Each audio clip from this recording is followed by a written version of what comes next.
आज हम NCERT class 6th की सामाजिक विज्ञान की पुस्तक हमारे अतीत भाग 1 के चैप्टर 1 को पढ़ेंगे। चैप्टर 1 क्या, कब, कहाँ और कैसे। रसीदा का सवाल। रसीदा बैठी अखबार पढ़ रही थी। अचानक उसकी निगाह एक सुर्खी पर पड़ी। 100 साल पहले। वह सोचने लगी कि यह कोई कैसे जान सकता है कि इतने वर्षों पहले क्या हुआ था। कैसे पता लगाएं? यह जानने के लिए कि कल क्या हुआ था, तुम रेडियो सुन सकते हो, टेलीविजन देख सकते हो या फिर अखबार पढ़ सकते हो। साथ ही यह जानने के लिए कि पिछले साल क्या हुआ था, तुम किसी ऐसे व्यक्ति से बात कर सकते हो जिसे उस समय की स्मृति हो। लेकिन बहुत पहले क्या हुआ था, यह कैसे जाना जा सकता है? अतीत के बारे में हम क्या जान सकते हैं? अतीत के बारे में बहुत कुछ जाना जा सकता है, जैसे लोग क्या खाते थे, कैसे कपड़े पहनते थे, किस तरह के घरों में रहते थे। हम आखेटकों, शिकारियों, पशुपालकों, कृषकों, शासकों, व्यापारियों, पुरोहितों, शिल्पकारों, कलाकारों, संगीतकारों या फिर वैज्ञानिक के जीवन के बारे में जानकारियां हासिल कर सकते हैं। यही नहीं, हम यह भी पता कर सकते हैं कि उस समय बच्चे कौन से खेल खेलते थे, कौन सी कहानियां सुना करते थे, कौन से नाटक देखा करते थे या फिर कौन से गीत गाते थे। लोग कहाँ रहते थे। मानचित्र 1 में नर्मदा नदी का पता लगाओ। कई लाख वर्ष पहले लोग इस नदी के तट पर रह रहे थे। यहाँ रहने वाले आरंभिक लोगों में से कुछ कुशल संग्राहक थे जो आसपास के जंगलों की विशाल संपदा से परिचित थे। अपने भोजन के लिए वे जड़ों, फलों तथा जंगल के अन्य उत्पादों का यहीं से संग्रह किया करते थे। वे जानवरों का आखेट भी किया करते थे। अब तुम उत्तर पश्चिम की सुलेमान और किरथर पहाड़ियों का पता लगाओ। इसी क्षेत्र में कुछ ऐसे स्थान हैं जहां 8000 वर्ष पूर्व स्त्री पुरुष ने सबसे पहले गेहूं तथा जौ जैसी फसलों का उपजाना प्रारंभ किया। उन्होंने भेड़, बकरी और गाय, बैल जैसे पशुओं को पालतू बनाना शुरू किया। ये लोग गांवों में रहते थे। उत्तर पूर्व में गारो तथा मध्य भारत में विंध्य पहाड़ियों का पता लगाओ। ये कुछ अन्य ऐसे क्षेत्र हैं जहां कृषि का विकास हुआ था, जहां सबसे पहले चावल उपजाया गया। वे स्थान विंध्य के उत्तर में स्थित थे।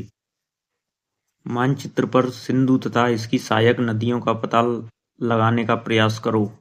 सहायक नदियां उन्हें कहते हैं जो एक बड़ी नदी में मिल जाती हैं। लगभग 4700 वर्ष पूर्व इन्हीं नदियों के किनारे कुछ आरंभिक नगर फले फूले। गंगा व इसकी सहायक नदियों के किनारे तथा समुद्र तटवर्ती इलाकों में नगरों का विकास लगभग 2500 वर्ष पूर्व हुआ। गंगा तथा इसकी सहायक नदी सोन का पता लगाओ। गंगा के दक्षिण में इन नदियों के आसपास का क्षेत्र प्राचीन काल में मगध, वर्तमान बिहार में था। इसके शासक बहुत शक्तिशाली थे। उन्होंने एक विशाल राज्य स्थापित किया था। देश के अन्य हिस्सों में भी ऐसे राज्यों की स्थापना की गई थी। लोगों ने सदैव उपमहाद्वीप के एक हिस्से से दूसरे हिस्से तक की यात्रा की। कभी कभी हिमालय जैसे पर्वतों, पहाड़ियों, रेगिस्तानों, नदियों तथा समुद्रों के कारण यात्रा जोखिम भरी होती थी। फिर भी ये यात्रा करने के लिए असंभव नहीं थी। अतः कभी लोग काम की तलाश में तो कभी प्राकृतिक आपदाओं के कारण एक स्थान से दूसरे स्थान पर जाया करते थे। कभी कभी सेनाएं दूसरे क्षेत्रों पर विजय हासिल करने के लिए जाती थीं। इसके अतिरिक्त व्यापारी भी काफिले में तो कभी जहाजों में अपने साथ मूल्यवान वस्तुएं लेकर एक स्थान से दूसरे स्थान पर जाया करते थे। धार्मिक लोगों को शिक्षा और सलाह देते हुए एक गांव से दूसरे गांव तथा एक कस्बे से दूसरे कस्बे में जाया करते थे। कुछ लोग नए और रोचक स्थानों को खोजने की चाह में उत्सुकतावश भी यात्रा किया करते थे। इन सभी यात्राओं से लोगों को एक दूसरे के विचारों को जानने का अवसर मिला। आज लोग यात्राएं क्यों करते हैं? एक बार फिर से मानचित्र एक को देखो। पहाड़ियां, पर्वत और समुद्र इस उपमहाद्वीप की प्राकृतिक सीमा का निर्माण करते हैं। हालांकि लोगों के लिए इन सीमाओं को पार करना आसान नहीं था। जिन्होंने ऐसा चाहा वे ऐसा कर सके। वे पर्वतों की ऊंचाइयों को छू सके तथा गहरे समुद्रों को पार कर सके। उपमहाद्वीप के बाहर से भी कुछ लोग यहाँ आए और यहाँ बस गए। लोगों के इस आवागमन ने हमारी सांस्कृतिक परंपराओं को समृद्ध किया। कई वर्षों से लोग पत्थर को तराशने, संगीत रचने और यहाँ तक कि भोजन बनाने के नए तरीकों के बारे में एक दूसरे के विचारों को अपनाते रहे हैं। देश के नाम अपने देश के लिए प्राय इंडिया तथा भारत जैसे नामों का प्रयोग करते हैं। इंडिया शब्द इंडस से निकला है, जिसे संस्कृत में सिंधु कहा जाता है। अपने एटलस में ईरान और यूनान का पता लगाओ। लगभग 2500 वर्ष पूर्व उत्तर पश्चिम की ओर से आने वाले ईरानियों और यूनानियों ने सिंधु को इंदोस अथवा इंदोस और इस नदी के पूर्व में स्थित भूमि को इंडिया कहा। भरत नाम का प्रयोग उत्तर पश्चिम में रहने वाले लोगों के एक समूह के लिए किया जाता है। इस समूह का उल्लेख संस्कृत की आरंभिक लगभग 3500 वर्ष पुरानी कृति ऋग्वेद में भी मिलता है। बाद में इसका प्रयोग देश के लिए होने लगा। अतीत के बारे में कैसे जानें? अतीत की जानकारी हम कई तरीकों से प्राप्त कर सकते हैं। इनमें से एक तरीका अतीत में लिखी कई पुस्तकों को पढ़ना और ढूंढना है। ये पुस्तकें हाथ से लिखी होने के कारण पांडुलिपि कही जाती हैं। अंग्रेजी में पांडुलिपि के लिए प्रयुक्त होने वाला मैन्यूस्क्रिप्ट शब्द लैटिन शब्द मेनू जिसका अर्थ है हाथ से निकला है। ये पांडुलिपियां प्राय ताड़पत्रों अथवा हिमालय क्षेत्र में उगने वाले भूर्ज नामक पेड़ की छाल से विशेष तरीके से तैयार भोजपत्र पर लिखी जाती थीं। इतने वर्षों में इनमें से कई पांडुलिपियों को कीड़ों ने खा लिया, कुछ नष्ट कर दी गईं। फिर भी ऐसी कई पांडुलिपियां आज भी उपलब्ध हैं। प्राय ये पांडुलिपियां मंदिरों और विहारों में प्राप्त होती हैं। इन पुस्तकों में धार्मिक मान्यताओं व व्यवहारों, राजाओं के जीवन, औषधियों तथा विज्ञान आदि की विषयों पर चर्चा मिलती है। इनके अतिरिक्त हमारे यहाँ महाकाव्य, कविताएं तथा नाटक भी हैं। इनमें से कई संस्कृत में लिखे हुए मिलते हैं, जबकि अन्य प्राकृतिक और तमिल में हैं। प्राकृत भाषा का प्रयोग आम लोग करते थे। हम अभिलेखों का भी अध्ययन कर सकते हैं।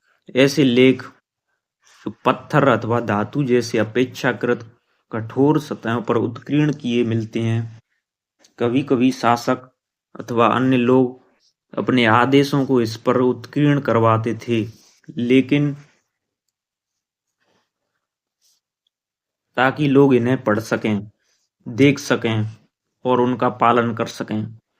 कुछ अन्य प्रकार के अभिलेख भी मिलते हैं, जिनमें राजाओं तथा रानियों सहित अन्य स्त्री पुरुषों ने भी अपने कार्यों के विवरण उत्कीर्ण करवाए। उदाहरण के लिए प्राय शासक लड़ाइयों में अर्जित विजयों का लेखा जोखा रखा करते थे। क्या तुम बता सकती हो कि कठोर सतह पर लेख लिखवाने के क्या लाभ थे? ऐसा करवाने में क्या कठिनाइयां आती थीं? इसके अतिरिक्त अन्य कई वस्तुएं अतीत में बनी और प्रयोग में लाई गई थीं। ऐसी वस्तुओं का अध्ययन करने वाला व्यक्ति पुरातत्वविद कहलाता है। पुरातत्वविद पत्थर और ईंट से बनी इमारतों के अवशेषों, चित्रों तथा मूर्तियों का अध्ययन करते हैं। वे औजारों, हथियारों, बर्तनों, आभूषणों तथा सिक्कों की प्राप्ति के लिए छानबीन या खुदाई करते हैं। इनमें से कुछ वस्तुएं पत्थर, पकी मिट्टी तथा कुछ धातु की बनी होती हैं। ऐसे तत्व कठोर तथा जल्दी नष्ट न होने वाले होते हैं। पुरातत्वविद जानवरों, चिड़ियों तथा मछलियों की हड्डियां भी ढूंढते हैं। इससे उन्हें यह जानने में भी मदद मिलती है कि अतीत में लोग क्या खाते थे। वनस्पतियों के अवशेष बहुत मुश्किल से बच पाते हैं। यदि अन्न के दाने अथवा लकड़ी के टुकड़े जल जाते हैं तो वे जले हुए रूप में बचे रहते हैं। क्या पुरातत्वविदों को बहुत कपड़ों के अवशेष मिलते होंगे? पांडुलिपियों, अभिलेखों तथा पुरातत्व से ज्ञात जानकारियों के लिए इतिहासकार प्राय स्रोत शब्द का प्रयोग करते हैं। इतिहासकार उन्हें कहते हैं जो अतीत का अध्ययन करते हैं। स्रोत के प्राप्त होते ही अतीत के बारे में पढ़ना बहुत रोचक हो जाता है, क्योंकि इन स्रोतों की सहायता से हम धीरे धीरे अतीत का पुनर्निर्माण करते जाते हैं। अतः इतिहासकार तथा पुरातत्वविद उन जासूसों की तरह कार्य करते हैं जो इन सभी स्रोतों का प्रयोग सुराग के रूप में कर अतीत को जानने का प्रयास करते हैं। अतीत एक या अनेक। क्या तुमने इस पुस्तक के शीर्षक हमारे अतीत पर ध्यान दिया? यहाँ अतीत शब्द का प्रयोग बहुवचन के रूप में किया जाता है। ऐसा इस तथ्य की ओर ध्यान दिलाने के लिए किया गया है कि अलग अलग समूह के लोगों के लिए इस अतीत के अलग अलग मायने थे। उदाहरण के लिए पशुपालकों अथवा कृषकों का जीवन राजाओं तथा रानियों के जीवन से तथा व्यापारियों का जीवन शिल्पकारों के जीवन से बहुत भिन्न था। जैसा कि हम आज भी देखते हैं कि उस समय भी देश के अलग अलग हिस्सों में लोग अलग अलग व्यवहारों और रीति रिवाजों का पालन करते थे। उदाहरण के लिए आज अंडमान द्वीप के अधिकांश लोग अपना भोजन मछलियां पकड़कर, शिकार करके तथा फल फूल के संग्रह द्वारा प्राप्त करते हैं। इसके विपरीत शहरों में रहने वाले खाद्य आपूर्ति के लिए अन्य व्यक्तियों पर निर्भर रहते हैं। इस तरह के भेद अतीत में भी विद्यमान थे। इसके अतिरिक्त एक अन्य तरह का भेद है, उस समय शासक अपनी विजयों का लेखा जोखा रखते थे। यही कारण है कि हम उन शासकों तथा उनके द्वारा लड़ी जाने वाली लड़ाइयों के बारे में काफी कुछ जानते हैं, जबकि शिकारी, मछुआरों, संग्राहक, कृषक अथवा पशुपालक जैसे आम आदमी प्राय अपने कार्यों का लेखा जोखा नहीं रखते थे। पुरातत्व की सहायता से हमें उनके जीवन को जानने में मदद मिलती है। हालांकि अभी भी इनके बारे में बहुत कुछ जानना शेष है। तिथियों का मतलब। अगर कोई तिथि के विषय में पूछे तो तुम शायद उस दिन की तारीख, माह और वर्ष, जैसे कि 2000 या किसी तरह का कोई और वर्ष बताओगी।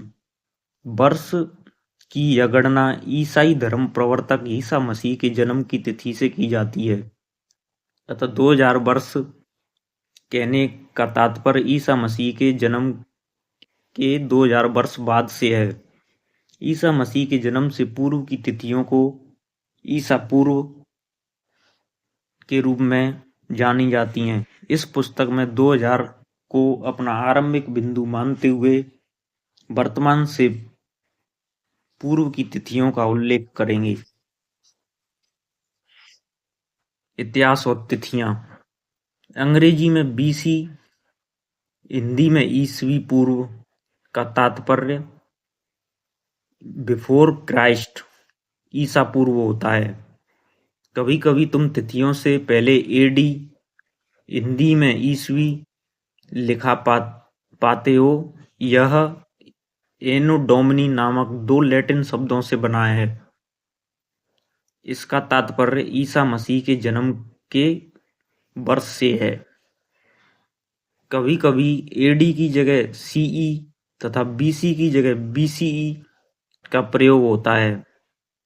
सी अक्षरों का प्रयोग कॉमन एरा तथा बीसीई का बिफोर कॉमन एरा के लिए होता है। हम इन शब्दों का प्रयोग इसलिए करते हैं क्योंकि विश्व के लगभग अधिकांश देशों में अब इस कैलेंडर का प्रयोग सामान्य हो गया है। भारत में तिथियों के रूप में लगभग 200 वर्ष पूर्व आरंभ हुआ था। कभी कभी अंग्रेजी के बीपी अक्षरों का प्रयोग होता है जिसका तात्पर्य बिफोर प्रेजेंट, वर्तमान से पहले है। चैप्टर 1 कब, कहाँ और कैसे समाप्त हुआ।